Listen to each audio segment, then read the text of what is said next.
Medico, scrittore, impegnato nel sociale, addirittura portatore della fiamma olimpica.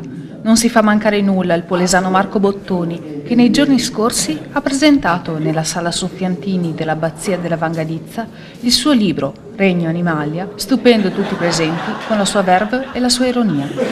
Il libro non è altro che una raccolta di racconti che hanno ciascuno per protagonista un animale diverso e che si concludono appunto con un racconto che ha per protagonista l'uomo. Sono racconti leggeri, scritti in punta di penna con una certa ironia, ma non privi anche di una certa filosofia. La mia vecchia conoscente Mirta, che aveva un circo, soleva dire, per fare da imbonitrice per gli spettatori all'entrata del suo circo: venghino signori, che più gente entra, più bestie si vedono. In effetti il filo conduttore, il fil rouge che anima tutti questi racconti è una convinzione che è stata anche quella di George Bernard Shaw, che l'uomo in realtà è una bestia. George Bernard Shaw ha detto più conosco gli uomini, più apprezzo le bestie. In realtà forse aveva ragione la vecchia Mirta, in fondo le bestie siamo noi. Chi si aspettava la solita presentazione evidentemente non era mai stato ad una serata di Bottoni, perché l'inventiva dell'autore si è espressa al meglio nella messa in scena di una divertente quanto improbabile conferenza scientifica dal titolo L'uomo è una bestia,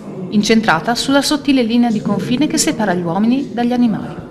Dopo tutte le intelligenti risate, chi c'era non si lascerà certo scappare l'occasione in futuro di partecipare nuovamente a serate in cui sia ospite Marco Bottoni.